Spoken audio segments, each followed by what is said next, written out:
I have come here to chew bubblegum and kick ass. And I'm all out of bubblegum!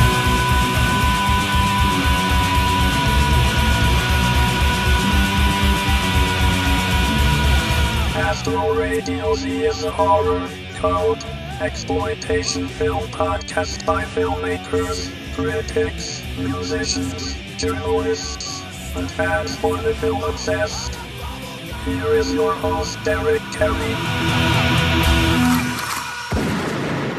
Welcome to another episode of Astro Radio Z. As always, I'm your host, Derrick Carey, and this episode is going to be a little different from most of them because this is kind of last minute due to some unforeseen things that happened in the last couple of days. So I brought on my good friend and old host of Astro Radio Z, Cory Udler, to come on and talk about the untimely passing of the amazing John Fasano, who we had on the show early last year to talk about a couple films that both of us love dearly, Rock and Roll Nightmare and Black Roses. Obviously, he did a lot more than that, but these are two seminal films that I think shaped us in a very profound way. So, Cory, how you doing tonight?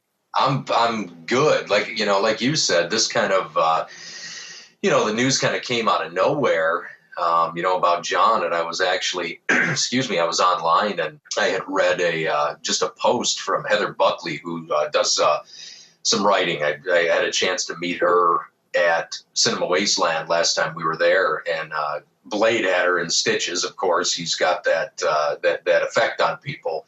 Mm-hmm. But I was able to kind of connect with her, and she's a writer and very involved in the horror community and things. And she's great. But she posted something up about it, and I of course couldn't believe it at first. John was, 53 years old. 52 years old. I mean, that's extremely young. It's way too young. And, I couldn't believe it. But yeah, and then, before I knew it, all of the other horror sites and a bunch of other people that I knew, kind of started talking about it. And, it was a real shock. But I guess he just passed away Saturday night. From what I've been able to gather, it sounds like he just went in his sleep. Mm-hmm. Probably a heart attack in his sleep, huh? Yeah. Real sudden. John wasn't sick to my knowledge or anything. And I had actually, my last correspondence with John was just a couple of weeks ago because I was reading an old issue of G-Fan, the Godzilla fanzine. Mm-hmm. And John did a lot. John had done the cover art, and this was an issue that had come out before the new movie. So it was kind of a conceptual piece that he did as to what the new Godzilla would kind of look like. And it was just a beautifully drawn cover. And I sent just John a quick message, and I said, oh my God, I said, I just picked up the latest G-Fan. I just got a chance to read it, and I saw your name was in the credits on there. And he's like, yeah, I got to draw that. And I was like, oh, very cool, And then that was the extent of it. And that was, just several weeks ago. And, I never expected to get that news of all people. Yeah, I don't think anyone did, because John, over the course of this last year, probably more so in the last 6 months or so, has been kind of road showing Rock and Roll Nightmare and Black Roses again, where all of these venues and conventions and festivals want to show those films. I think they're finally starting to get that cult audience that, there always was a cult audience, because obviously you and I are included in this. But I think that those two films are finally starting to see, their time. And I think people are finally starting to appreciate them for what they are and what subsequently they did to that genre. And I know I had read today on some post that he was scheduled to do a screening of Rock and Roll Nightmare either today or tomorrow. Yeah, in Portland, I think. And I think John Michael Thor was going to be there with him. Yeah, so when nobody heard back, I think that's when the news started trickling out there about what had happened. And obviously the outpour started coming out because in the scene of, low budget exploitation cinema, these films are legendary. I think a lot of people historically have kind of dismissed them as being trash. And I think you still see that a lot. As I was reading a lot of posts, there are still a lot of people out there. It's just like, well, this is horrible to hear, but those movies are bullshit.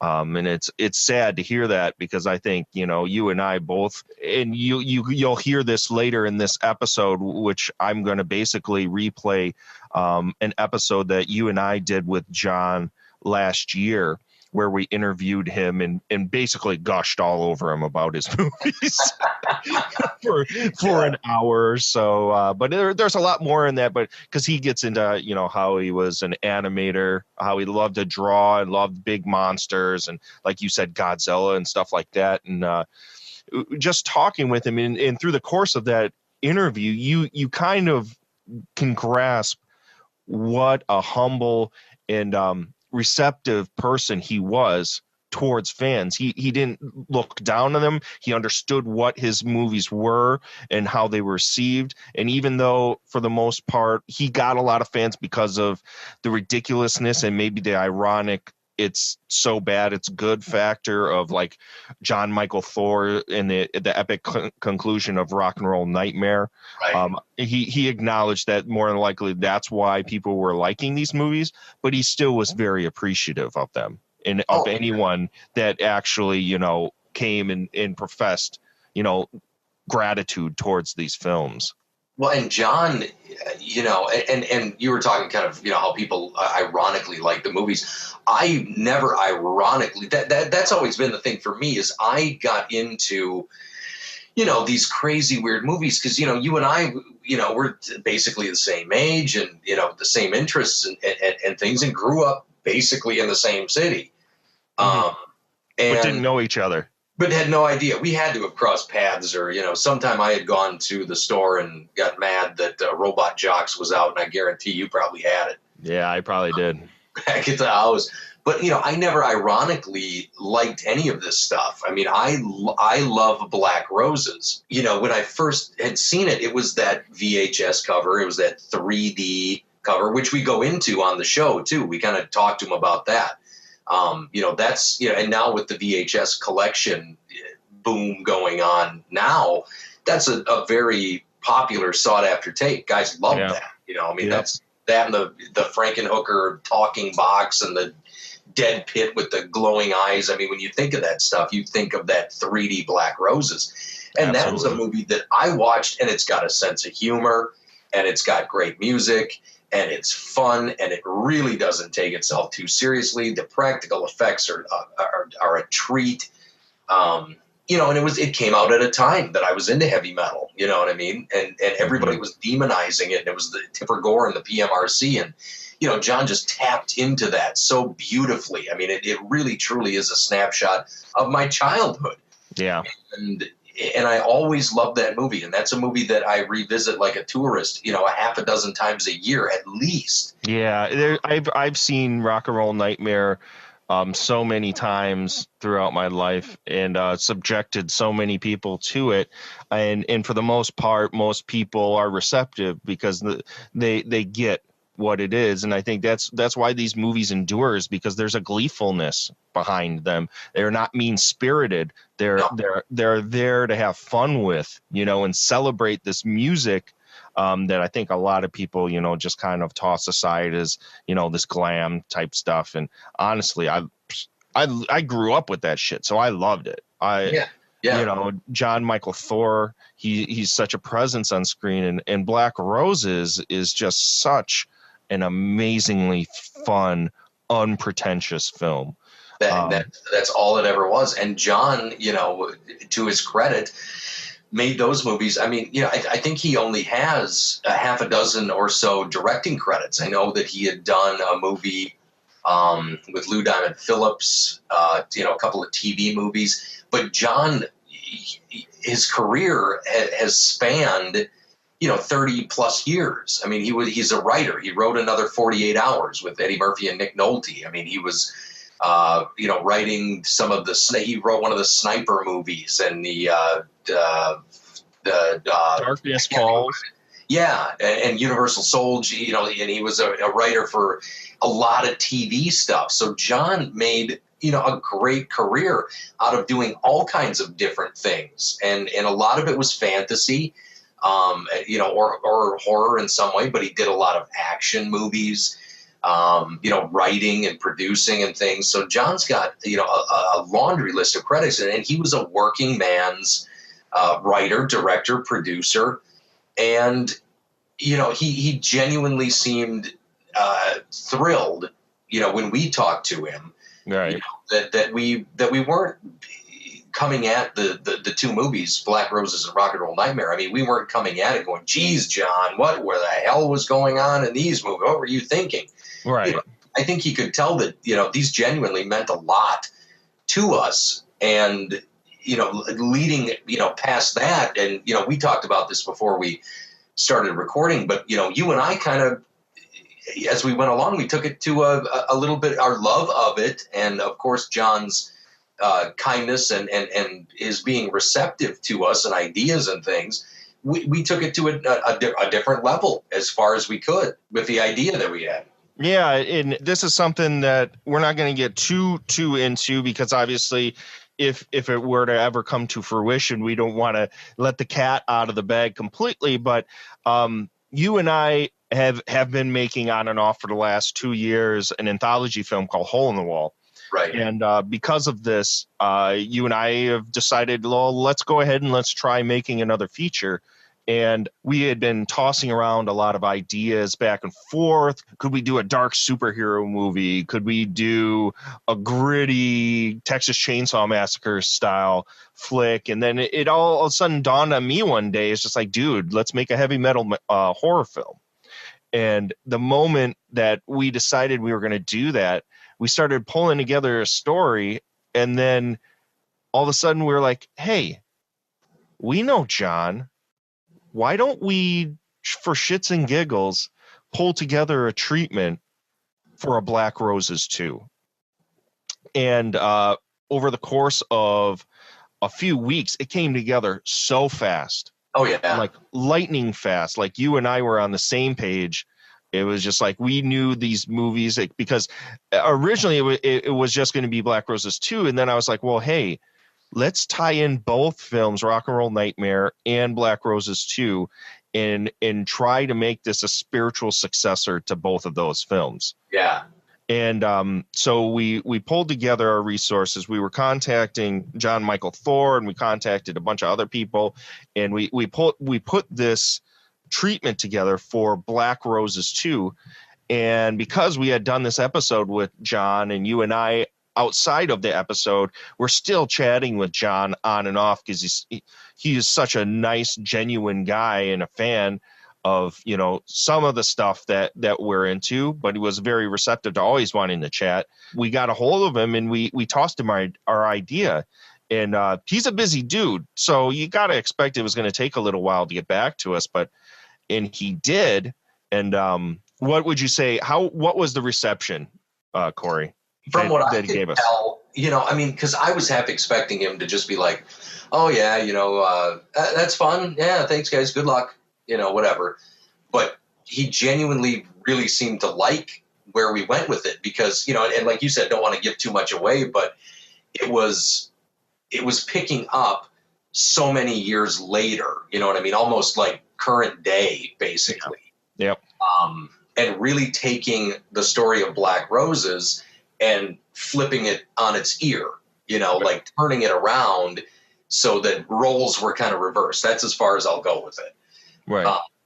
And we wanted to get Sal Viviano and everybody else in it. And we wrote this full treatment and sent it to John, and John was all about it. I mean, basically, from what I remember the conversation going, John was like, do it. He said, make it happen. And then you and I went back and we said, well, shit, who owns it? Because I knew John didn't own it. So John gave us the name of who owned it. And, he I guess the best way I can put it, I won't drop the name of who owns it. Which I'm sure most people that are in the know will already know who that is. So who already know, who has it. So John told us who owned it, told us to get in touch with them, put us in contact. So we sent the treatment and everything, and John was in on all of this too. John was copied in on everything that we did, and the information got shot back, and he shot us back dollar bills was what it was going to take just to get the rights to the name Black Roses and the character names and this and that. So that was the roadblock. John shoots back. John knew that it was a bullshit amount, and it without really saying it, but we could tell that he was thinking the same thing we were. And John, the last thing really that John said about it, he goes, start a Kickstarter. He goes, make it happen. And you and I just kind of looked at each other like, you and I work on lunch money to do our stuff, and we're looking at just for the rights.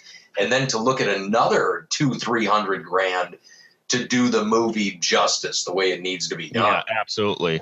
We're looking at that going, boy, that is an uphill battle. And we probably sold ourselves a little bit short, and having John's blessing.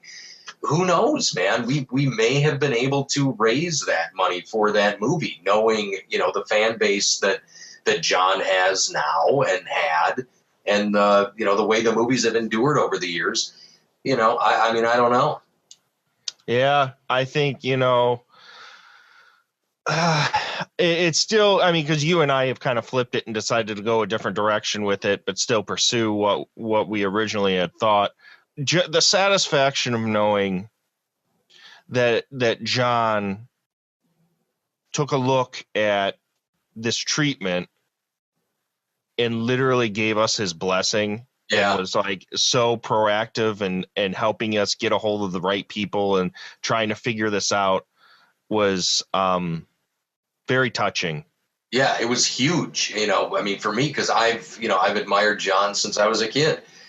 And, to get to know the guy. And then, because that's the kind of, for me, I've been lucky because, I've had a lot of that kind of storybook stuff go on for me, to get to know Ted V. Michaels and then to write the movies for Ted V. Michaels and to become friends with Ted over the years and to kind of be a confidant, and just a guy I can just call him anytime and he'll call me anytime. And to write movies and see my name up there with Ted in his movies. It's ridiculous, Right. It's such an accomplishment for me, and it's mind-blowing. And then to have John's, blessing on our treatment that we had sent for this Black Roses idea. And I still contend that I love that idea that we had for it. To me, it's fucking brilliant, but I'm so close to it because I love that movie. Yeah. And I love John's work, and, I love the heavy metal movie genre that he basically created. So I'm really close to the treatment, and I would pay any amount of money to see that sequel get made the way that we had it written out. And it's not an ego thing; it's just the truth. I just love it. Yeah, I spent the better part of 4.5-5 years willing Swamphead into existence when the film was basically just down and dead. It was basically a dead film, and because I wanted to see that movie so goddamn bad, I spent way more sweat and tears of my life than I probably should have, making sure that it was completed. And think about having that kind of passion towards something that you generally like would be amazingly proud of, like Black Roses 2. I know most people would be like, what are you talking about? Black Roses 2? Dude, that would be like a dream come true. Oh my God. And we and I don't know if we even got to the point where we were throwing names around, but like Blacker Roses, or some shit. But the idea that we came up with, man, the more that and it's always been on my mind, that I've always thought about it. And for some reason, I just can't let it go. You know what I mean? Because I just liked it so much. And then to just know during that whole time that I think John generally liked the idea. Without him, from what I remember, he really did say, I love it, guys. Yeah. So, if there's any listeners out there listening this and would love to see this happen, please contact us at Astro Radio Z podcast at gmail.com, or go to Astro Radio Z and leave me a voicemail on there, or hit me up on Twitter, on Facebook, or whatever. because it would take. Obviously, we know how much it would take, and it would probably change now because it's out there. So maybe I'll delete that little portion of what we just talked about dollar bills and leave that a little more ambiguous. But because I don't think I would. All I think is that it would just take you and I a little push, and we would probably go for it. But in all honesty, this episode's not about us. It's about us kind of remembering John and what a nice dude he was, and kind of replaying this episode where he came on and decided to chat with a couple schmoes from Wisconsin that happened to watch Black Roses and Rock and Roll Nightmare a little too much for an hour. So I felt like the Chris Farley when he would interview, like Paul McCartney and shit. Like I just felt like I was asking him these really super nerd ass questions. We both were. As I was re-listening to it today, and you could tell you and I were geeking out the whole time. So let's finish this up, Cory, and let's let everybody kind of check that out. But in final conclusion, final thoughts, what would you like to say about John and saying goodbye? For one, it was a pleasure to get to know him. And like I said, I never got to meet him in person. But I felt like I knew him. At one point I had sent him my 3D Black Roses cover and my Rock and Roll Nightmare VHS cover and an article from Fangoria. He signed it all, sent it back, and actually drew me a hand-drawn original picture, just a little scribble on a note of the living room demon from Black Roses, and he sent that all to me, and it was just incredible that he would take the time to not only come on the show and do that, but then throughout the process humor us and really encourage us. That's just what I can say about John Fasano. He was just a kind man, a talented man, and he was an absolute treasure, and I will always celebrate John and John's legacy and his passion. I will continue to, as long as I'm around, fly the flag and celebrate his life and his art and the man that he was. I agree. You said a lot of what I think as well. I also never had the opportunity to actually meet him face to face. So it's not like, we were close friends or anything like that. We were more, in this day and age, Facebook friends. I mean, we chatted and obviously he came on the show, and then we actually took it to the next level, and we're trying to stir an actual project out of it. And the entire time, the guy was just so forthcoming and so nice and so genuine about everything that I always felt really good. Where, when you try to, take something from one level and take it to the next level, some people have egos and they want to take over things. And I want to bring up names, but I've been involved with other projects where we've tried to approach people that are quote unquote celebrities or things of that nature, and the demands and the egos and all of that jazz kind of take over and really suck the energy out of, the excitement that you may have had for any particular project. And I never felt that way with John. I always felt like he was on the level. If he didn't think things were right, he would tell you. If he thought, that something was good, or that maybe, this is worth pursuing, he would tell you. Obviously, he's been in the business for a long time, and he made a career out of being in the business. So he obviously was smart enough to know what would fly and what wouldn't fly. Right. So it was a pleasure for the very little correspondence that I had with him over the course of the last couple of years. It's always so strange when you actually talk to somebody that you had been, kind of looking up to growing up, and watching their work, and to get that opportunity and to transcend that just little superficial thing of typing on a screen and going back and forth to actually almost try and make something become a reality. It was a very unique feeling. Well, and to know somebody, and I mean, Black Roses came out in 1989, and Rock and Roll Nightmare, what was that, 86 or something? Mm-hmm. So I've been a fan of John's movies since then, so and it was the same for me with Ted, where you look up to these people, you admire them, you put them on a pedestal, and then you get the unreal opportunity to get to know them in some way and to find out that they're a million times better than you could have ever expected them to be, is really, it's just a beautiful thing. Yeah. Yeah. And like you said, I also sent him some of my stuff. Because he's like, if you, and you'll hear it in the episode, he offered, if you want to send anything out to me, man, I'll sign it and I'll write it on it and blah, blah, blah, blah, blah. And I sent him obviously my copy of Rock and Roll Nightmare. And he as well sent me an 8x10 of behind the scenes of Black Roses with Sal, and signed it, and then wrote a note and drew a picture of one of the monsters from Black Roses. I have it framed in my office. It's been here. I look at it quite often and smile every time I look at it.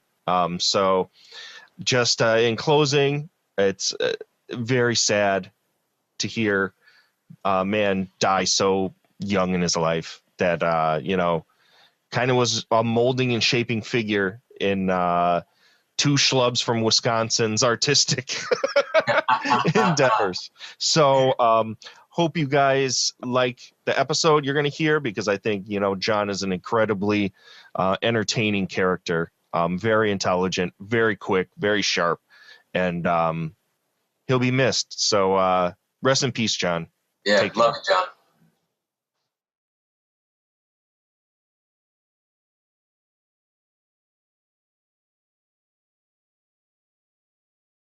Tonight is a big show with the great John Fasano. He will be phoning us here momentarily, and we will be talking a little Black Roses and things, and of course Rock and Roll Nightmare. But if anybody knows John's body of work, very proficient writer in the game, and we'll find out all about how he kind of got started and everything, and also what he's up to now.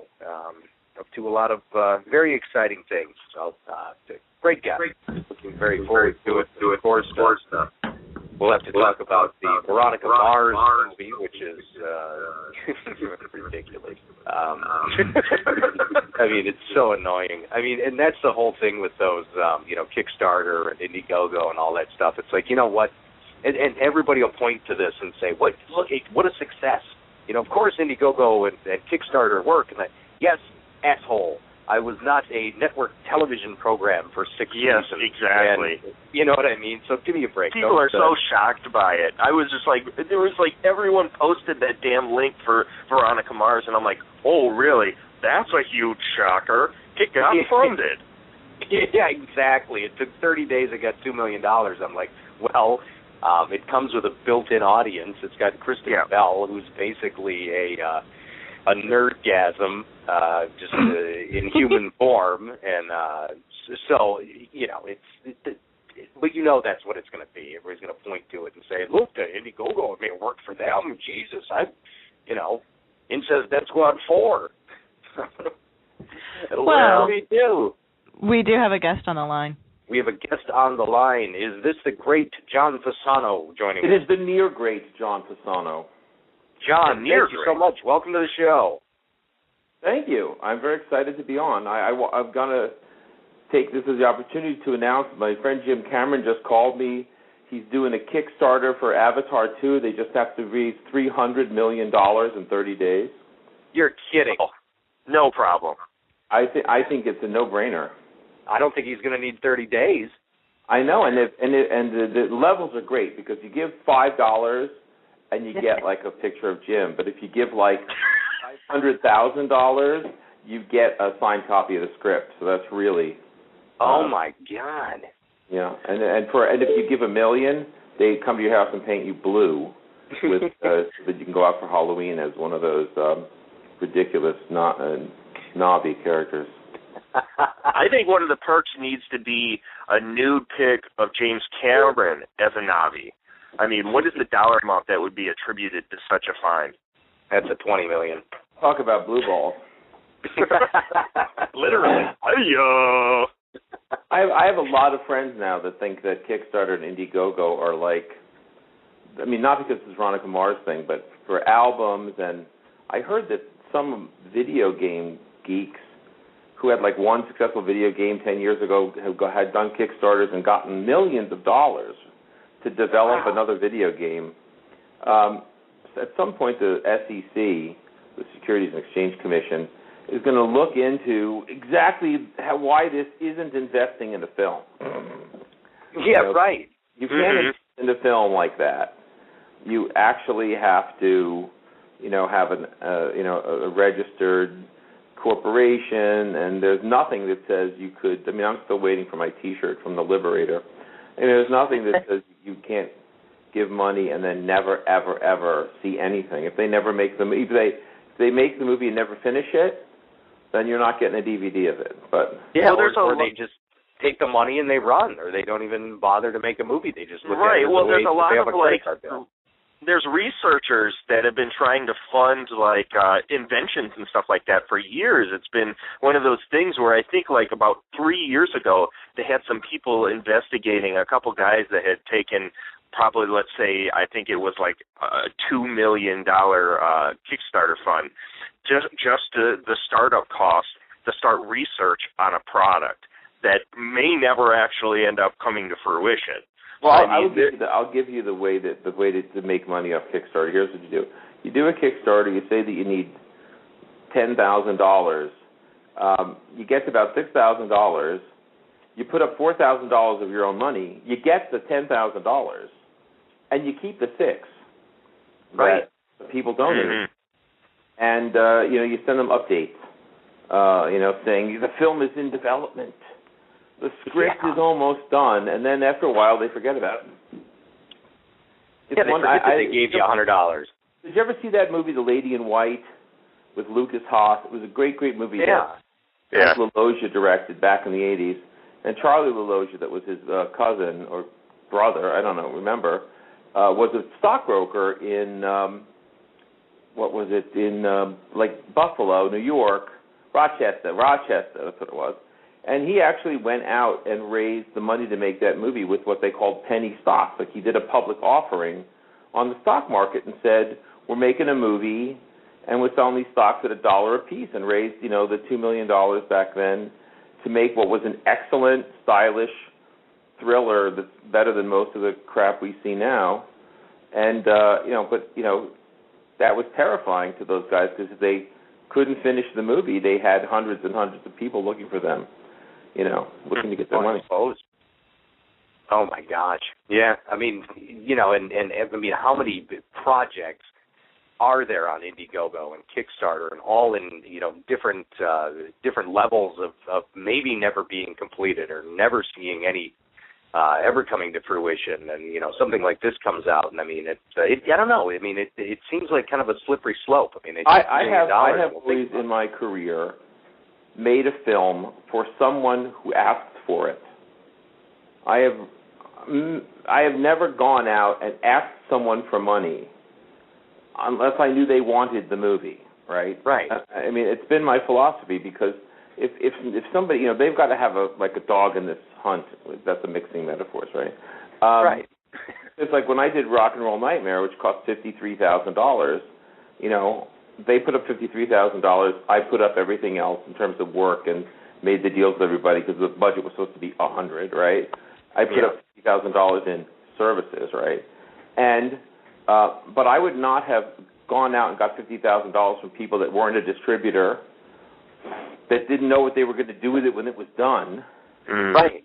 I actually don't believe in that, because if somebody gives me $50,000, as stupid as this sounds, I actually think I have a responsibility to get it back to them.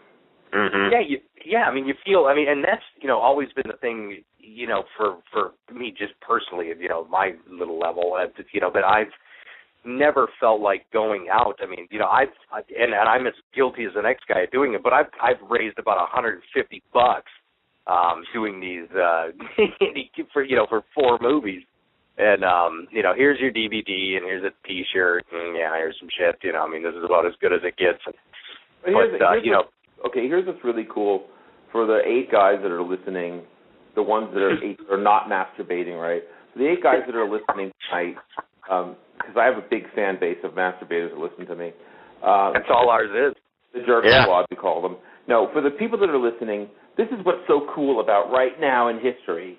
If you have a Rebel 2 Ti and vaguely talented friends, you can go and a Mac with like an editing program. You can go out and make a movie. Absolutely. And make a movie, and then when it's done, you can put it on Amazon, CreateSpace. You can actually, when I was a kid, you made a movie in Super 8, you showed it to your family, and that was the end of it. You can take that level, that level of execution, but actually get that movie out there. You can put it on Vimeo, you can put it on YouTube, but you could also put it on a DVD. My son, John Fasano, did Thor the Rock Opera, where he shot new footage of Thor with Leslie Easterbrook and Dan Roebuck, and he edited it together with all of Thor's existing rock videos, and it's on Amazon. And, it's on there, and you can get it, and he finished it. You get the director. He directed, part of it and edited it together, and he's got a movie on Amazon. And so there's no excuse anymore. You don't have to even do a Kickstarter because you could make a movie for $5,000.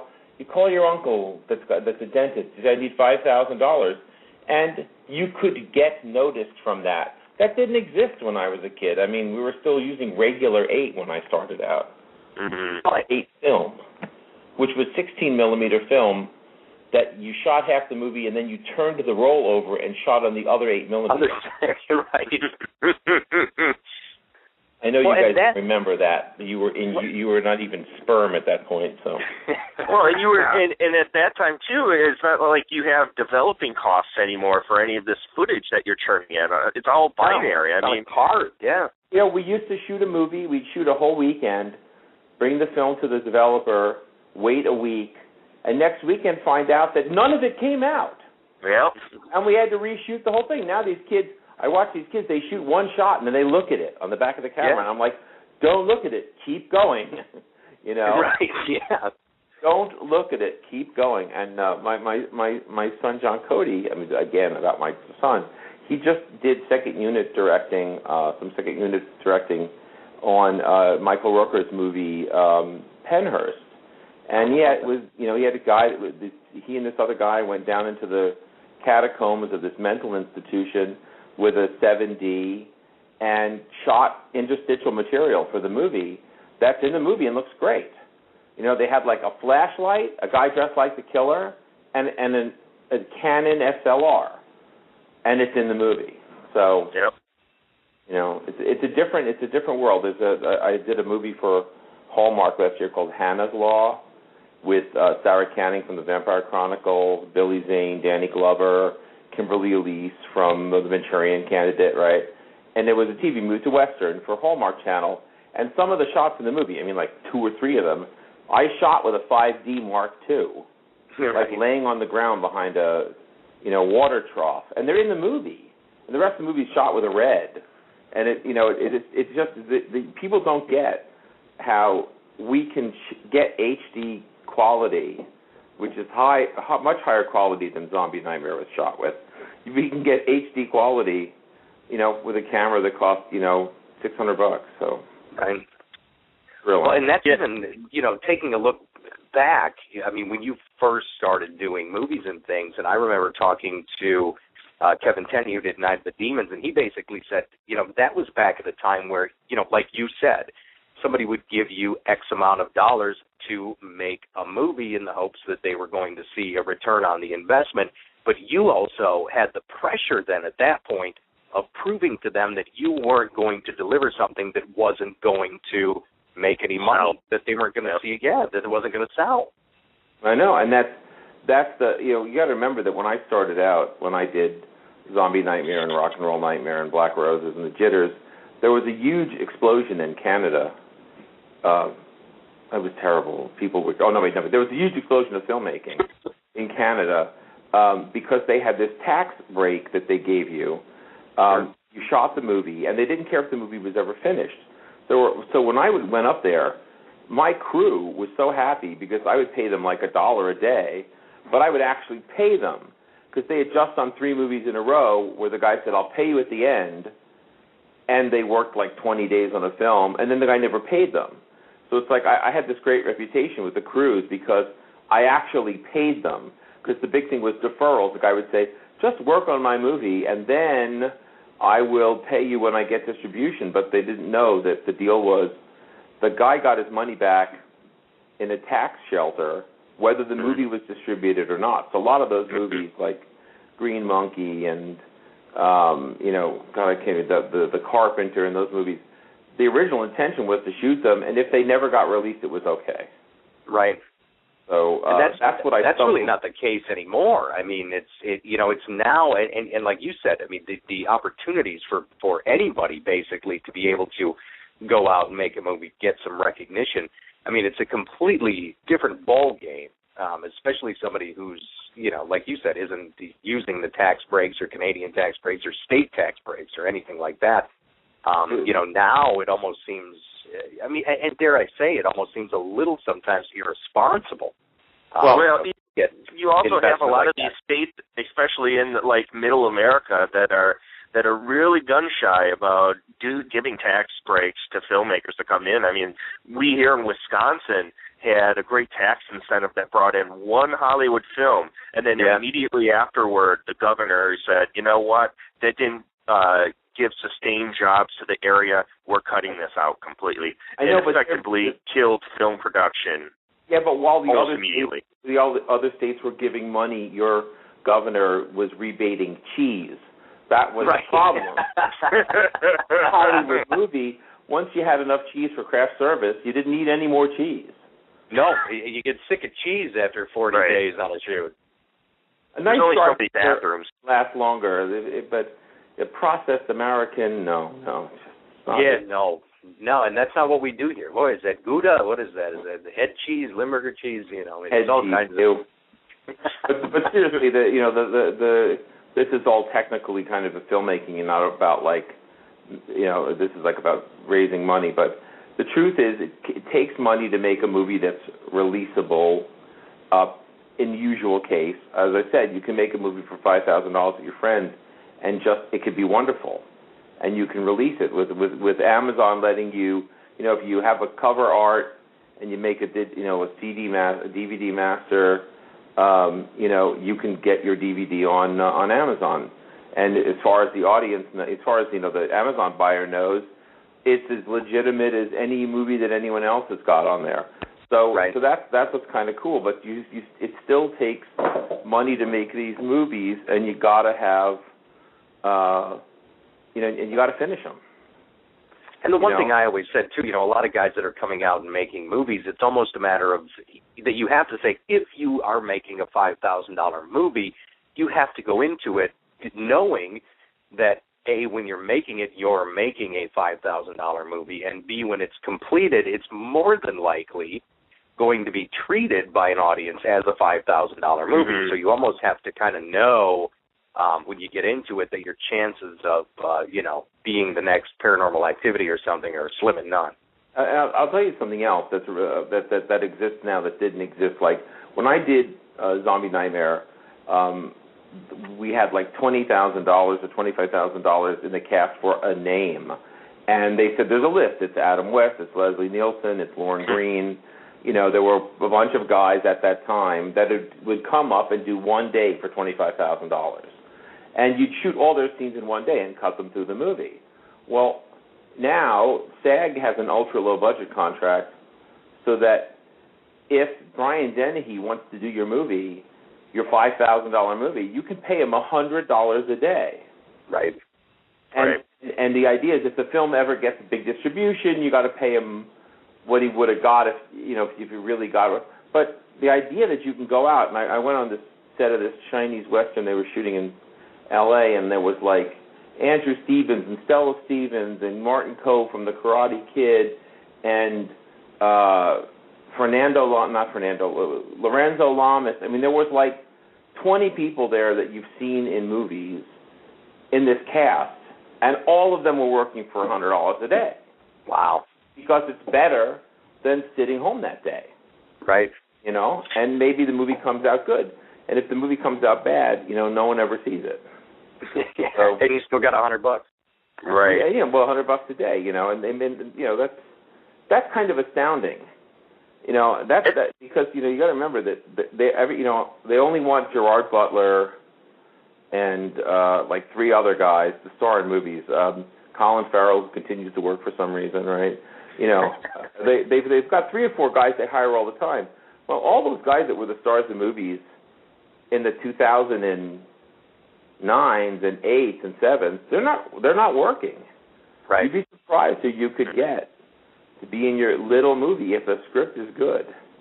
You know, so as I know, really it levels that playing field. I mean, it gives the little guy a chance to actually bring in some talent, some watchable talent to your $5,000 movie, so you could actually push it out there. I know there are a lot of people out there that tend to just use it as a name on the marquee, but I mean, if you play your cards right and you actually get somebody that's a good character actor in there, man, your production value of that film just went through the roof. And you may get foreign sales, and you may also, what's cool is that you may get actual distribution. You know, someone may see it and say, I mean, look, if you take $5,000, I mean, this is my speech to young kids that come to me and say, I got a great idea for a short.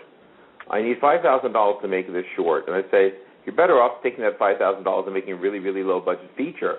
Because if you send me a 15-minute short, I'm going to watch the first 3 minutes, and if there's no one famous in it, I'm going to shut it off. Yeah. Because the studio executive wants to see, directing, with the shots, and, you know, I use a dolly, and I use a Steadicam, and I did a 360-degree. But the main thing that they want to see is, can you get us anybody famous in your movie, right? So if you could get, you know, Joel Silver's first movie that he did at Columbia, I think it was, or NYU, Chuck McCann was the star of it. Yeah.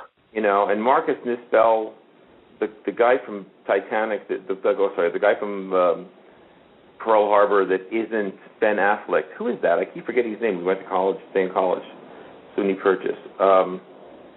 Anyway, he's the star of Marcus Nispel's short.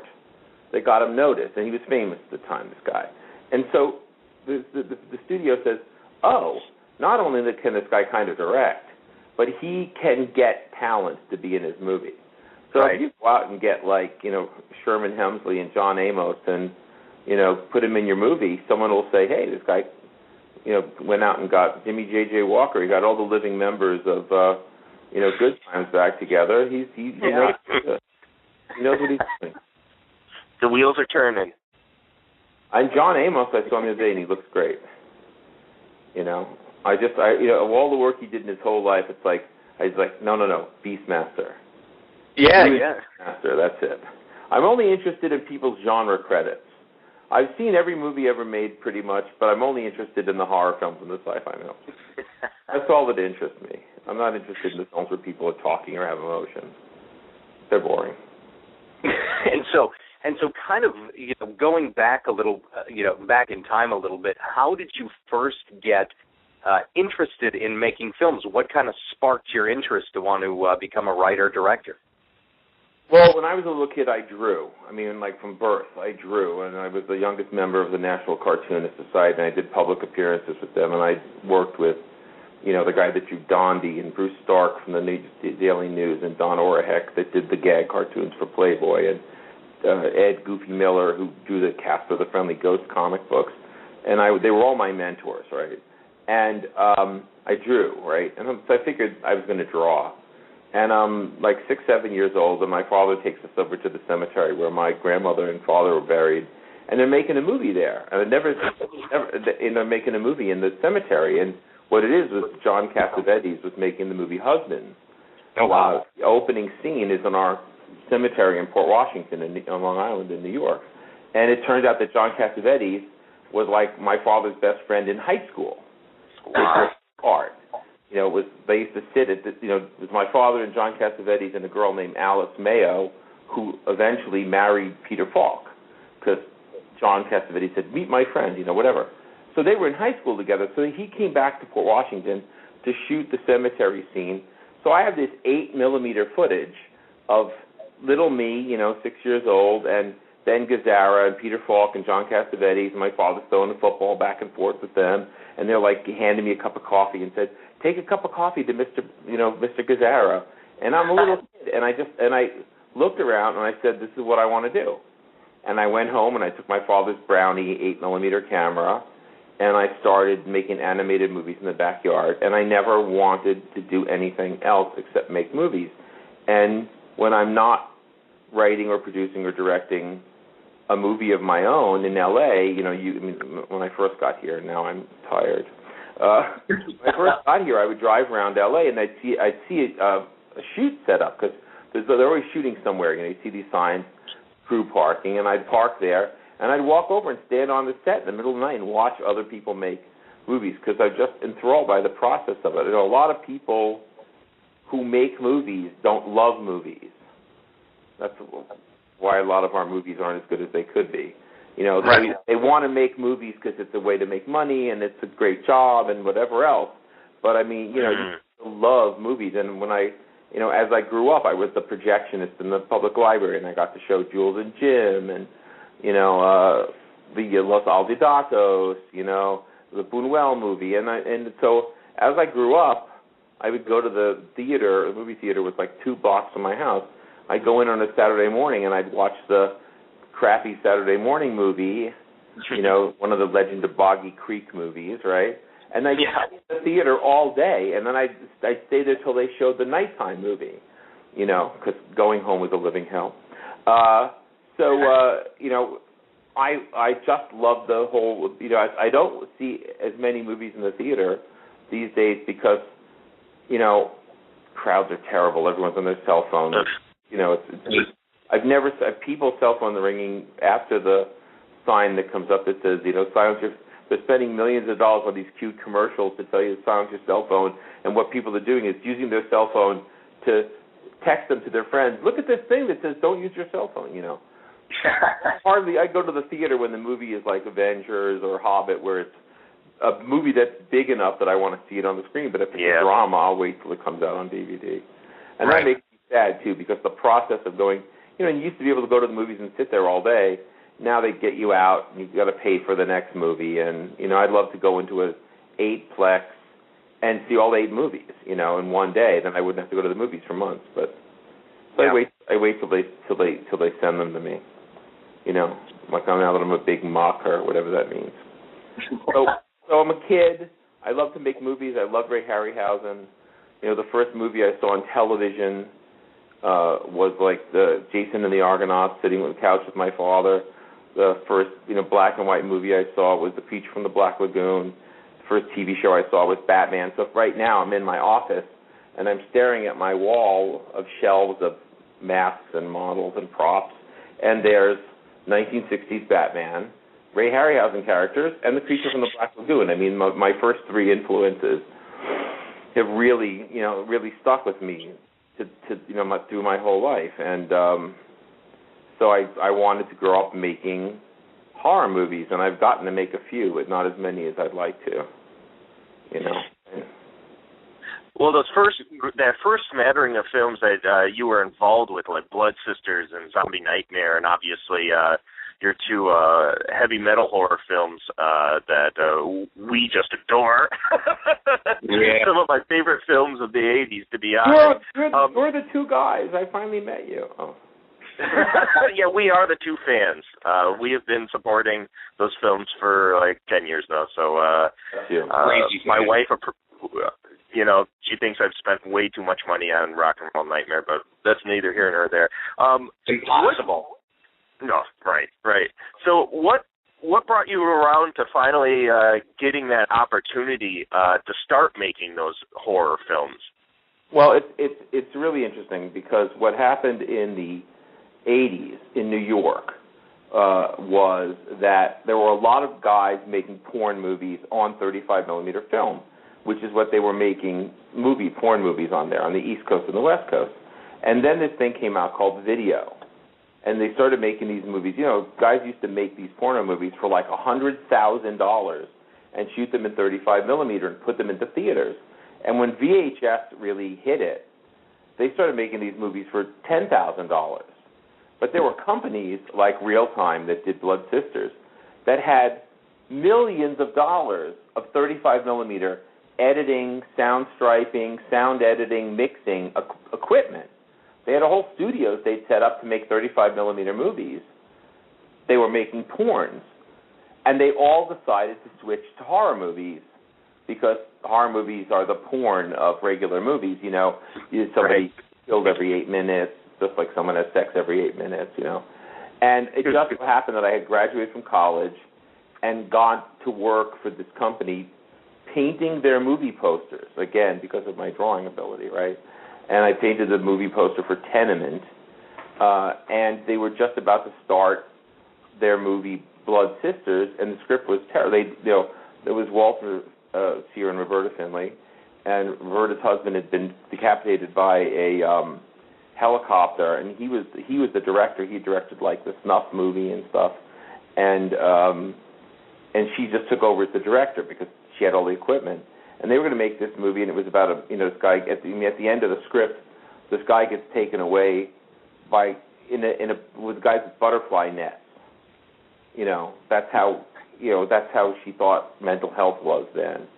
And I rewrote that script, and I was in that movie, Blood Sisters, and that started it. And then Jack Brosman came over and said, "I heard that you did this movie for Walter and Roberta. Will you help me with Zombie Nightmare?" And I wrote Zombie Nightmare and co-directed it with him. And then I didn't get credit for either one of those things, right? And then I was back in Walter Roberta's office when Lenny Shapiro came out from L.A. and he said, "Look, you guys can make a movie for $100,000. I'll give you $50,000, and we'll split the net." And Walter said, "If we each put up $50,000, we should split the gross." And so Lenny left, and I called this hotel, and I said, "Well, if you give me $50,000, I'll get my father-in-law to put up $50,000, and we'll make the whole movie." But my intention at that moment was that I would just do all the work for free, right? That I would normally pay my $50,000. So, I got my friend Frank Dietz and other people in to do the prosthetics in my basement, and I went to all my high school friends and said, "You can be in this movie. I'm paying $100 for the whole film for 10 days. It's like $10 a day, but they'll get you a place to sleep and eat, and you'll be in a movie that gets made and finished." And I went up to Thor, and because he had just done Zombie Nightmare with me, and he had done this rock video, Knock Them Down, that I was very impressed by. And the guys, Bob Conley, that put up the crew for that movie would give me all the crew for $6,000 US. And so I figured out how to make that movie completely for $53,000. And it's terrible. I mean, I know you guys love it, but you love it because of the end. Oh my God! You love it because of Thor's jockstrap. I know it. I love it. I love it for that. His hair is glorious. I mean, it's supposed to be a pastiche of all of those Evil Dead kind of movies where we went to the cabin in the woods. I mean, that's why I like Cabin in the Woods, by the way, because I think it's based on Rock and Roll Nightmare. It's one of those movies where, everybody goes to the house and gets killed. But, I could have just had them all go to the house and get killed, but I said, no, this is going to be a play on all those movies. And, people appreciated that. But, I mean, that movie cost $50,000 and was shot in 7 days. It was supposed to be 10 days, but halfway through the 7th day, the DP said, "I'm going home." And jeez. He said, "A friend of mine died, and I got to go sit on a mountain and meditate." And that's us. You're on your own. Days of the movie unshot. So that movie, so we shot everything that was supposed to be left really quickly in the second half of the last day. But it was not supposed to be like an 80-minute movie with an 11-minute van scene. It was supposed to be a 90-minute movie. But everybody, came out, did their thing, was we hired these girls to play the groupies. They were supposed to show us their tits.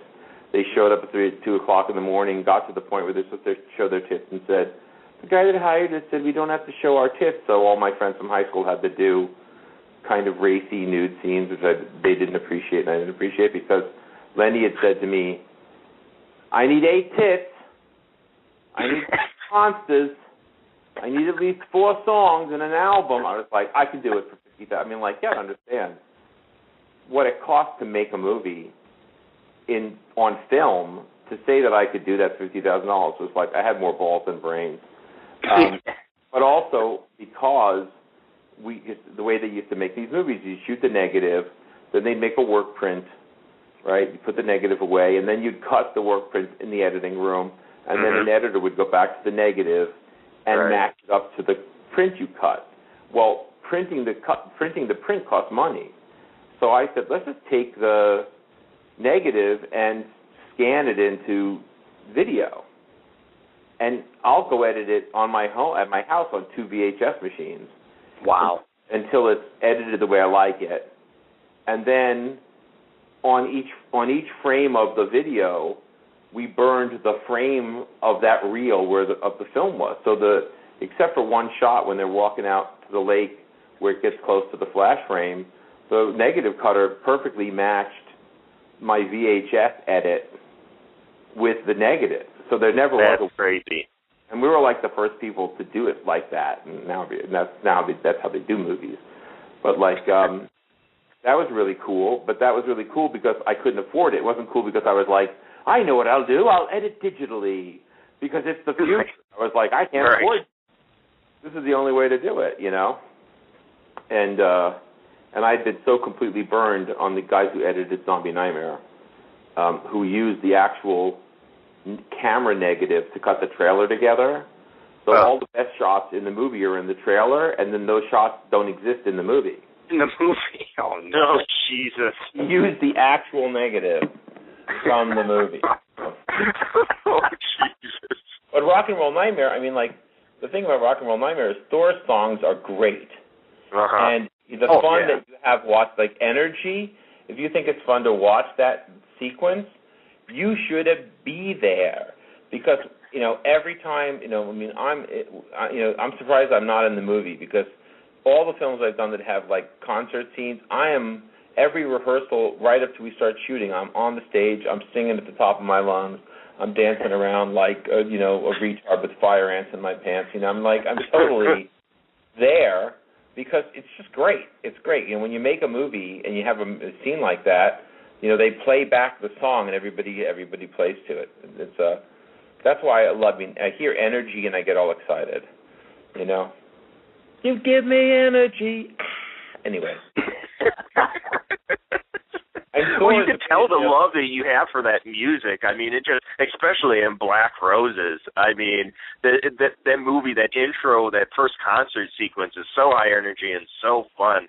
That's what I think. Those two movies have such a fun vibe to them that it's kind of it definitely shows that your passion really shines through.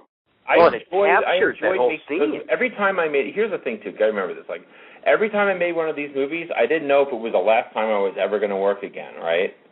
So it was, you know, and when we did Rock and Roll Nightmare, they had a terrible review of it in Variety where they said, it's sock puppet monsters, blah, blah, blah. And Frank Dietz, who grew up with me, that's in most of my movies, he's now like a documentarian and worked animator for Disney, and he called me up and he said, John, in the new Variety, there's a terrible review of Rock and Roll Nightmare. And I said, is there a terrible review of a movie you directed in Variety today? I mean, like, if that had... I enjoyed making those movies, and however they came out, like, people say, like, oh, you worked on that piece of shit. It's like, no, I made it, you know? Like, a lot of people that were in those... a friend of mine ran into some woman who's in Black Roses who was living in L.A., and he said, oh, you were in my friend's movie. She goes, oh, don't remind me. And it's like, fuck you. You were in a movie. Yeah. You got chased by a monster. Enjoy yourself, you know? And not even that. I mean, a movie that really, I mean, did you think when you made the movies, because, you know, another thing, you can tell, like Derrick said, you can tell you have a love of the genre, of horror, but B, of hard rock, heavy metal, but I mean, they really, really captured, especially in Black Roses, it really kind of captured that, you almost want to say a little bit of the hysteria that was surrounding heavy metal music in the 80s. But did you think that these movies, and I guess it's guys, like Derrick's age, my age, that, grew up in that era, saw the movies, and are still, but they're still being kept alive to this day. People are still celebrating the movies. Did you ever, in your wildest dreams, think, all these years later, that people would still love Black Roses and Rock and Roll Nightmare as much as they do? They disappeared for years because there was when the VHSs ran out, they didn't make any more of them. And at one point I was up to direct some movie, and the producers went online and saw reviews of Black Roses and Rock and Roll Nightmare and told my manager, we have read some bad reviews of his movies. This is back when they were not available anywhere. And I was like, yeah, that's a movie I made for $50,000. Thank you. And then the guys from who released Black Roses, the video? Was it Synapse, wasn't it? Right, so Synapse. So when the guys from Synapse went to Alan Solomon, who had the rights at that point, he's passed away since then, God bless him, they said, we want to put out Black Roses on DVD, or Rock and Roll Nightmare on DVD. And he said, why? That movie's from 20 years ago. And he didn't get that there was any value to them. And they put them both on DVD, and we did commentary tracks and gave them extra material. And, a year later, my daughter was a big fan of My Chemical Romance. My daughter Lucia, who's an indie singer up in Portland, and Gerard Way was signing stuff at the Golden Apple in L.A. And so she went there with her mom to give him a copy of Black Roses. And he was like, Black Roses, I just saw that. And he just watched it with his friends. So it's a whole generation of new rock people that were famous were watching Black Roses. I mean, when I read the user reviews of my movies at 4 o'clock in the morning when I can't sleep, I want to find those people individually and break their kneecaps. But, they're still, there's, like you said, they're still, and the next issue of Fangoria has the 25th anniversary of Black Roses in it. Oh, nice. And a whole article they did an interview with me. And The Jitters is coming out this month. We finally figured out that no one owned it, so we just put it out on DVD. Wow. Fred Olin Ray put it out through his retro video. And Marilyn Takuda came back and did a commentary track with me. But, they, like you said, fuck those people. We enjoyed making those movies. We didn't make those movies because it was a deal. That's my point. We didn't make that movie. I watch a lot of new movies, and I can just hear the deal making as I watch the movie. We'll get so-and-so in it. We'll have a scene like this. We made those movies stupidly. We didn't know, on the Jitters, that I had no idea that there was no money for post. They lied to me. They shot the whole movie, and when I went to edit it, they were like, there's $10,000 left. And it was supposed to be $200,000. And so the score in that sucks. And after Black Roses, which has not only the good music in it, but has a great score. Right. And to go from that to this tinny synthesizer thing in my last film, and it's that's when I said, after The Jitters, I looked at my then wife and I said, I'm going to California. Because if I can't make the next level up of films, then I don't want to do this anymore. Mm-hmm. And I was very lucky. I didn't have any connections out here, but I came out here, and I'm still here. And so how did you go from making the movies to then kind of parlaying that into, what has been obviously a very prolific writing career, screenplays, writing another 48 Hours, of course, one of the Universal Soldier films, I think the Tom Berenger, the Sniper, a while back. How did you kind of go from, directing the movies that you did into that career? Well, I mean, a lot of it was stupidity on my part. I had a print of Black Roses, a 35mm print. I drove to L.A., and my intention was to stay in L.A. for 3 months, and if I couldn't get any traction, go back to my house in New York. I drove across country. It took about 31 hours. When I got to Van Nuys, I called Cindy, my ex-wife, and I said, I'm in L.A., and she said, I sold the house when you drove out of the driveway. I was like, what? She says, we have a 90-day closing. You have 90 days to make it. So what I didn't know was I was showing up like the first week, in the second week in November, and everybody leaves after Thanksgiving and doesn't come back till after the first of the year. So I was in L.A. going to meet Adam West's manager, like anybody that, you know, it was an agent to anyone I'd ever hired in one of these low-budget movies, anyone I was ever a pen pal with, and I was getting no traction because no one wanted to watch the movie. They're like, a movie that costs $450,000, that's what we spend on craft service, you know? And one of these people that I met said, well, if you want to direct one of these movies, you should write a spec script. And I said, well, I'm not the writer. My wife's the writer, and I'm the director. They were like, well, that's what we're looking for, writers. And what I didn't know is we just had this massive writer strike. The first, you know, we had one a few years ago, but that was the first time that the writers went on strike for 6 months. And they were looking for new writers. So I, went into my unspeakable apartment in Van Nuys, where I kept the mattress on the floor because you could hear AK-47 fire at night, and I wanted to be below the windows. And on a little, PC laptop, I wrote a spec script and got it to some people, and they said, well, we don't need any new clients. And I was ready to, kill myself. And there was a woman that I met named Michelle Manning. When I was up in Canada, she was directing an episode of Friday the 13th, the series. And she said, let me give it to my friend. And she gave it to Walter Hill, and he read it, and he called ICM, which was his agents, and he said, you should sign this guy. And the agent read it on a Friday, and he called me Saturday morning. He said, come and have lunch with me. And he said, I want to be your agent. And that's how it happened. It was pretty amazing, And then, within a year, I was writing another 48 Hours and Alien 3 and Last of the Mohicans from Michael Mann. And, I was in.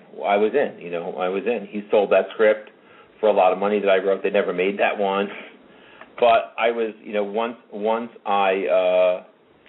I made that first sale, I was. It's like when you're a baseball manager, you go from team to team. They don't care your last team didn't do very well, So I've been here ever since, and I've had a movie made, at least one movie made every year since 1990, which is pretty good.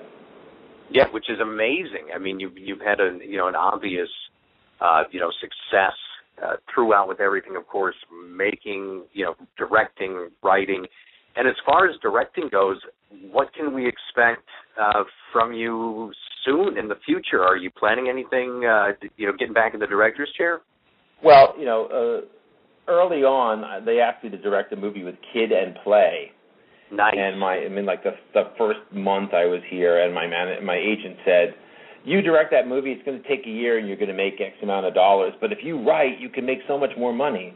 And I wanted to be a director, not a writer, but I stupidly followed the path of the money. I say stupidly in quotation marks because I did make a lot of money as a writer. So in the last few years, when I was doing a lot of TV movies, I would say, well, if we're doing 3 of these TV movies, I get to direct one. One of the problems with a lot of these TV movies is they shoot them in Canada, and if I write them, I can't be the director because the Canadian law is if you want your tax break, one or the other people have to be, if you have an American director, you have to have a Canadian writer. Okay, so. Right. So I have directed a couple of these TV movies. I used Thor in both of them. A Family Lost and also Murder in the Presidio. I brought Thor back for both of those. He's great. Yeah. Person. And he did great in those things. And he did a musical number in Murder in the Presidio, which was great. We did a rock video of it. And I've been signed to direct a movie in China. Actually, that's going to be shot 1/3 in China, 1/3 in Thailand, and 1/3 in South Korea, if they're not a big nuclear burning hole before we get there. It's a romantic comedy, but it's a romantic comedy that's associated with animation. And so that will be fun. That'll be the next thing that I direct. But I've also got Sniper 5 that starts shooting, and the movie of Saints Row, the video game that I wrote, which is being done as an animated movie. So it's really, it seems like a lot of things that you love, I mean, as far as filmmaking and, of course, directing and writing, but also animation. It seems like everything's kind of coming together in a couple of these new projects. Well, I'm always looking to do, it's like I did that web series of Woke Up Dead with John Heder, which I was writing as a feature that I was going to have as a spec script about a guy that, college student who wakes up and he's turning into a zombie and how he deals with it, and it's actually some scientific thing beyond being a zombie. And I just happened to mention it to a producer, and he said, well, we need something for a web series just before the Writers Guild went on strike against web series for 9 months. But when it was over, we did it, and, it's out on DVD as a movie. I will say, if anybody out there wants to see, I have a book out called Placemats that's on Amazon. That's a book of my art, but it's got my storyboards from the Jitters and Black Roses in it. Cool. Not all of them. I want to do a book of those, but if you want to see the thought process of how some of these movies got made, you can see the actual storyboards I drew for Black Roses and the Jitters in this book, which is available on Amazon. That's my commercial for the day. And I'm trying to get a sequel to my Hannah Western off the ground. We're talking about a sequel. I did The 11th Victim, which was a murder thing based on the novel by Nancy Grace for Lifetime that was on a couple of months ago. We're trying to get the sequel to that going. So, I have a lot, knock on wood, I have a lot going on. My heart is still in directing because, like drawing, you create something and you get to see it. You get to see it finished. I've been very lucky to have worked with a lot of directors who directed my movies not the way I would, but the way I wanted them to come out. And I've had a lot of movies that came out like crap. Big movies they spent a lot of money on because the directors didn't want to direct that movie. There's a thing in L.A. where when you need a job as a director, I don't take a job even as a writer if I don't have an interest in the subject matter. But guys that want to direct will sometimes say, well, I'll direct that movie, but I'll make it into what I want.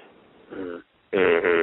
And then so, or they become obsessed with one facet of the movie, they get obsessed with the art direction, and the actors are just left, standing there holding their dicks. So the story's completely forgotten, but at least the background looks nice. Yeah, and so, but you see every actual movie, and as I said, I've had at least one movie made an average every year since I started, and getting one movie made is a miracle. If you go on IMDb and look at a lot of people's where they've got one credit as a writer. They had one movie made. They worked their whole lives. They had one or two movies made. So I've had an incredible life that all started with Rock and Roll Nightmare. It started because Rock and Roll Nightmare cost $50,000, but it made $400,000 in sales. Yeah. And then Lenny Shapiro said, well, now we're going to give you $400,000 to do Black Roses. And what we were saying before about the time, there was this guy, nobody heard of him since then, Al Gore, and he and his wife Tipper always looking for a cause, anti-smoking, whatever. Then they found out he owned tobacco farms, but they were totally into that heavy metal was the music of the devil. Some kids had committed suicide, right? Yeah. Someone's album. They talked about backwards masking. And so when we made Black Roses, Cindy was like, let's make a movie where they really are the band of the devil. Yeah, that's the cool part. And wrote a great script. And we did it entirely as a psychological thriller. There were no monsters in it till the end. And Jim Glickenhaus, who directed The Exterminator and Shakedown, right? He's a multi-gazillionaire, and he looked at the film and he said, John, it's too long, and nobody gets killed on screen. And I said, yes, but it's psychological. And he said, cut out 10 minutes and add more, because I, of course, was so judicious with my money. I had finished $35,000 under budget. So the opening concert and Vinnie Pastore being eaten by the speaker and the girl rubbing her tits and things burning in the streets And a lot of that stuff we shot in my house in New York and cut it into the movie. You know, the endless tit rubbing scene. You know, interestingly, there's 3 different girls playing that girl's tits in the movie. The girl had very small tits, and the script called for her to show them all the time. And so we'd hire like strippers or prostitutes to play the scenes where they'd show her breasts. Yeah. They would just show her breasts. Just a little side note for the people that can now go out and rent Black Roses and look for name the 3 different breasts of Julie. So frame by never frame on the happened DVD. before. But, No, I've personally never done that. Never looked at it. I mean, one of the girls was like a heroin addict, and her tits are like all veiny and everything, and it's like, okay, rub them. We'll turn your thing into a monster. Save you on prosthetics. But I mean, like, you know, I'll tell you one great. You have time for one great. You have 3 minutes left. I got to get off the phone. One great Black Rose story is when we shot the concert scenes that are in the movie in Mill Basin. We were shot in the movie theater where they were showing RoboCop. And we would wait till they showed RoboCop for the night, and we'd all go in and wait in the audience and watch RoboCop for the last showing. Then they'd put the lights on, and we'd set up all of our equipment, and they'd show RoboCop one more time, just playing on the screen while our lights were on, right? We'd work all night, and in the morning, before the show started again, we'd take everything. And at the end of the week, the guy that owned the theater said, you know, I wasn't making any money showing RoboCop. You could have just had the whole place for another $150. Like, we could have just shot during the day and bought out the theater, but we waited every night till he showed RoboCop to a minuscule audience and shot all night long instead. But again, great music on stage. Sal was great. I wanted Thor to play that part, obviously. The original was to finish the trilogy, you know, with Thor. And at that point, I thought I would never make a movie without him. But what happened? His ex-wife now, but at the time she was like, no, you know, you could have your own movies, and like was telling him that he didn't have to be in my movies anymore, which is sad. And took us, you know, I didn't talk to him for years and years and years. But as I said, when I reconnected with him when I was doing my TV movies, I used him in every one of them because he really is a great guy, and he saved our ass on Zombie Nightmare because the original guy, you know, we fired him, and John Thor came in and played the zombie. There's 2 different zombies in that movie, clearly, because one of the guys looks completely different. But Thor came up and did that and saved our ass, and I'm the kind of guy that if you save my ass on the film, I'll use you forever. So. Now, did you ever get to be involved? I see that you're credited as an executive producer on the second Rock and Roll Nightmare, but I mean, were you ever approached about being involved in that, or was that just something that Thor decided he wanted to do? No, they did that entirely without me, and then they said, well, can we put your name on it because you did the first one? And I said, because I was wanted to help. I said, do whatever you want. Do whatever you want. Feel free, go crazy. What about a Black Roses 2? Is this something I should hold my hand over my ass for? A Black Roses what? Part 2? No, I'd much rather make Black Roses for like $5 million now. I'd much rather make the same movie. Redo it, update it, and just redo it. You know. Let's get a Kickstarter going. What is that? Let's get a Kickstarter going for this. You know what? I am announcing the Kickstarter to make the sequel to Black Roses. I'm raising $5 million, and I'm going to use Enrico Colantoni, who is the dad on Veronica Mars. Yes. To play Matthew Milhouse, and any fan of Veronica Mars that wants to also donate to our Kickstarter for Black Roses 2 is absolutely welcome. The first $10 is already there. I'm putting in my $10. $20. Right. And remember, for $5,000, you get an executive producer credit, and I'll fly to your house and have ravioli with you. Awesome, out of a can. No, although the stuff out of a can is great if it's the beef ravioli. No, actual ravioli. There must be ravioli in Wisconsin. Somewhere. We'll find it. All right. I hope I gave somebody some useful information. No, absolutely. No, I mean, we really appreciate you coming on the show. Like I said, we're both huge fans of the movie. Totally.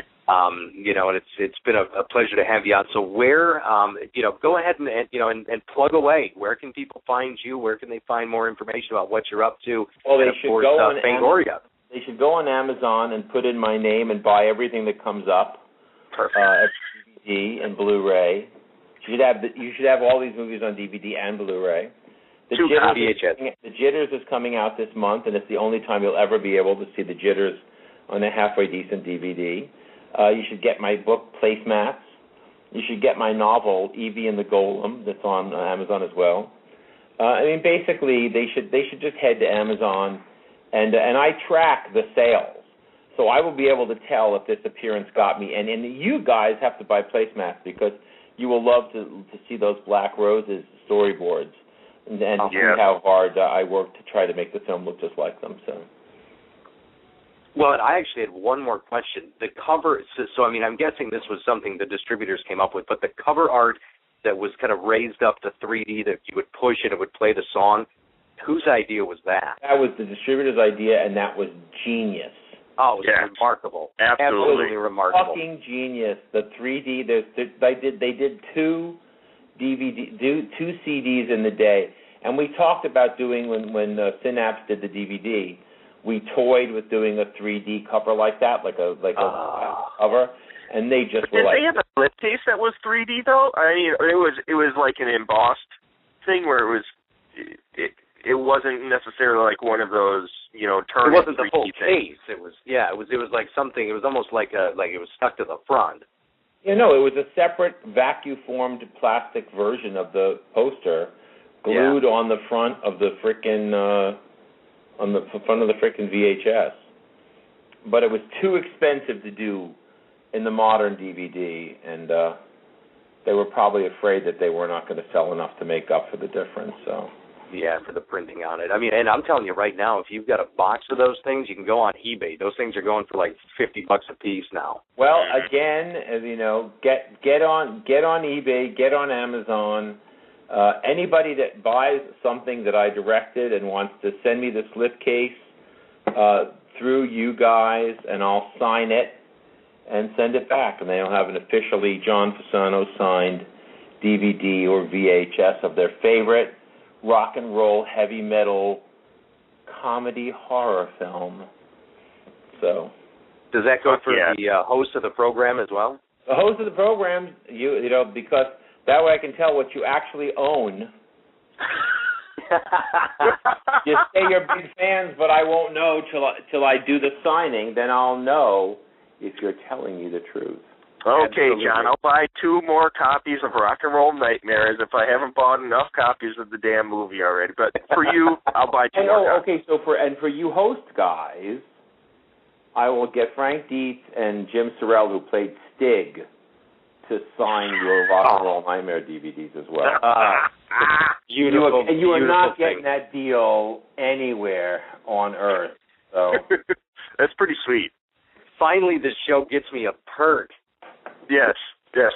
But groupies are one thing, but fuck it. I'd rather have this signed copy of Rock and Roll Nightmare. I have to tell you that I've had groupies and I've had signed DVDs, and signed DVDs are much better, much cooler.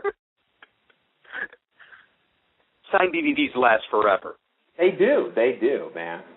Anyway, heroin junkies, nah, not interested. And of course, coming out next month, like you said, a Black Roses retrospective in Fangoria magazine, and those sons of guns will get another $10 of my money for that. Well, you know, what's interesting is they did a great article on when we were shooting the movie, like a great 8-page or 6-page article about shooting Black Roses, and I was I'm so proud of Black Roses. It's one of my favorite movies that I've done. And then they later on, a couple of issues later, they had a review, and in fact, I was so happy with their coverage. I went to a store and I bought Fangoria 1 up to the date of that, like the ones I didn't have, so I would have every Fangoria. Then when they actually reviewed Black Roses, they completely fucked it. They said it was shit. And I was like, this big stack of Fangorias, and I was like, I will never buy Fangoria again, but I guess I have to buy it this month. See, and on a much smaller level, I have the same kind of relationship with Fangoria. I did my first, and of course somebody, I don't know who the hell it was, but somebody said, hey, the people at Fangoria, they're always looking for, independent movies to review. You should send them your movie. And I thought, Jesus Christ. I said, I've read Fangoria since I was a kid. My parents never bought me one, but I used to, sit at the grocery store, page through it. And when I was lucky enough to get one, I'd wear it out and the staples would fall out. And I'm like, okay, I absolutely have to send the movie to them. And waited, never heard anything. Never really thought they'd watch it, review it. And the guy reviewed it, and it was just, it was terrible. It was very, it was the worst review you could ever potentially have. Basically said it wasn't a movie, that it was something looked like it was shot in a day with a bunch of friends and this and that. And so then, since then, I haven't been a big proponent of Fangoria, but they keep putting out like really great, interesting, retrospectives, articles, and things every now and then. And of course, this one is one that I absolutely will buy. But just know that it's only because of Black Roses. It's not because of any other reason. I appreciate that. You guys, I will message you my address, and I want you to send me the films you made and the films I made, and I'll sign them and send them back to you. Done. That's a done deal. John Fasano, ladies and gentlemen, I really thank you so much for taking the time. Please come on again sometime. We'll do this again soon. When I have something coming out that's cool, I'll call you back. Awesome. Sounds great. And everybody, of course, go to Amazon, check out John's books that he has there, all the movies, and, of course, Fangoria coming out next month with a Big Black Roses retrospective. The Jitters coming out on DVD, first in line for that one. John Fasano, yes. Bless your heart. Thank you so much, and thank you for the movies, man. I mean, we Derrick and I as fans, and me especially, growing up a kid of the 80s and the heavy metal scene, I really appreciate the movies, and I wanted to personally thank you. Well, I want to personally tell you I'm touched. Appreciate it. John Fasano, ladies and gentlemen, our guest on Astro Radio Z. Thanks a lot, John. Thank you.